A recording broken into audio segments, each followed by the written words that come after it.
Et maintenant, on passe au deuxième exercice. Je vais aller un tout petit peu plus vite parce que c'est des choses au final qu'on a déjà fait. Alors j'espère que vous avez bien lu, on a notre poule alliée, on a 21 mètres de grillage et tout ça, tout ça, tout ça. Alors, si AB vaut 1, que vaut BC? Donc j'ai mon grillage qui est ici, hein, j'ai 21 mètres au total, donc si j'ai 1 mètre là, quelle est cette longueur là? Eh ben, j'ai un grillage, hein, je rappelle que le mur, il n'y a pas de grillage dessus, donc j'ai 1 mètre là, 1 mètre là, il me reste plus que 19 mètres qui est là. 19 mètres pour BC. Donc si AB vaut 1, BC, il vaut 21 moins 2 fois 1 mètre. Donc il vaut bien 19. Pour la même question pour AB, bah c'est la même chose, hein, BC, il vaut 21, les 21 mètres de grillage, moins 2 fois mes côtés que j'ai déjà compté. Moins 2 fois 2. Donc ça fait 21 moins 4, ça fait 17. Si on regarde, eh ben, je fais toujours la même chose. Quelle formule donne l'air? Alors l'air, c'est longueur fois largeur. Pourquoi je vous ai demandé cette question-là? Ah, au fait, j'ai oublié de vous demander de donner l'air après. Excusez-moi, je la refais.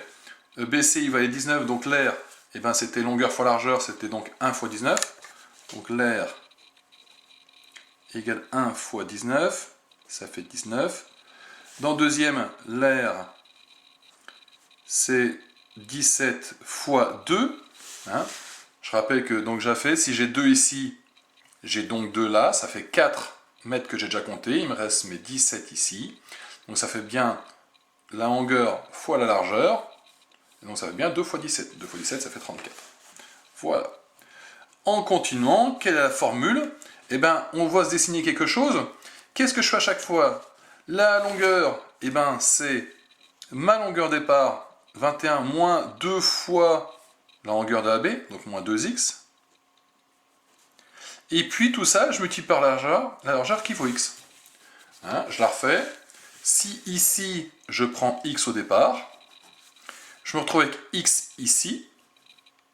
Donc, pour cette longueur-là, qu'est-ce qu'il me reste? Il me reste, tout ça, ça fait 21 mètres. Donc, j'enlève x et x, ça me fait 21 moins 2x. Et l'air, c'est donc x fois 21 moins 2x. Donc, j'obtiens bien la formule là. Si x vaut 0, eh ben, on se retrouve à faire 21 moins 2x fois 0. Bon, bah, ça fait 0. C'est assez évident au final, hein, puisque à ce moment-là, qu'est-ce que ça veut dire dans mon dessin? C'est-à-dire qu'en fait, ma longueur là, elle vaut 0. Autrement dit, mon grillage, il est contre le mur. Bon, bah, il n'y a pas d'air. Maintenant, si x y vaut 1, on l'a déjà calculé, il est ici. Si x y vaut 2, eh ben, on l'a déjà calculé, ça fait 34. Et puis on va continuer comme ceci. Alors je vous rappelle que vous avez la possibilité d'utiliser une calculatrice. Je vais juste vous rappeler comment ça marche. Alors je prends encore une TI parce que je n'ai pas de Casio sous la main.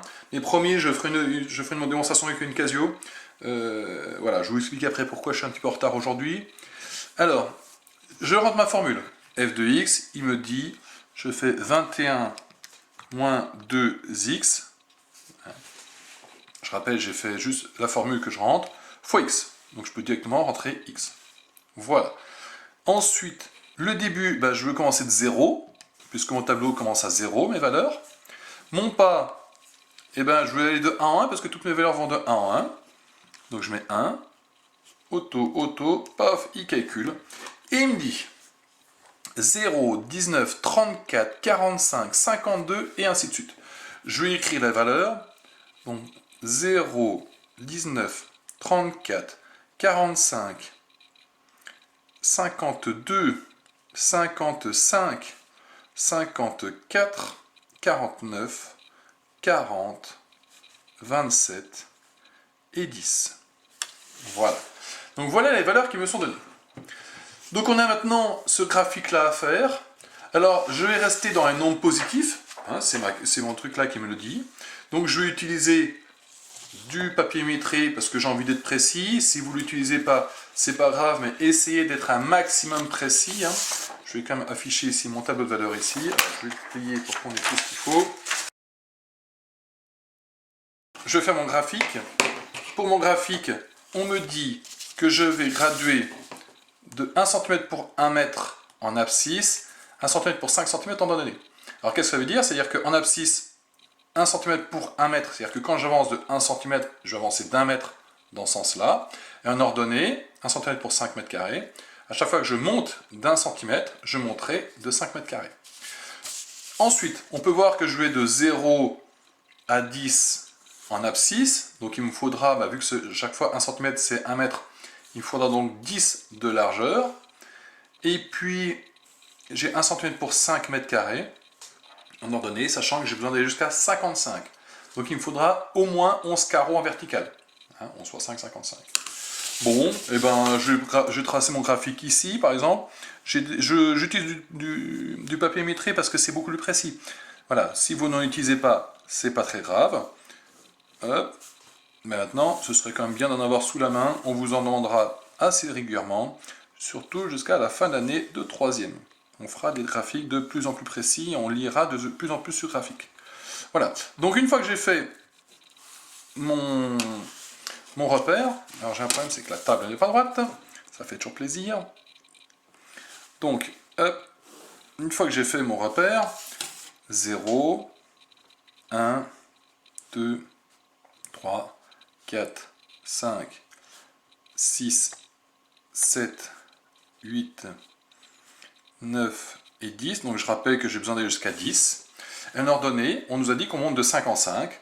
Donc ça c'est 5 mètres carrés, 10 mètres carrés, 15 mètres carrés, 20 mètres carrés, 25, 30, 35, 40, 45, 50 et 55.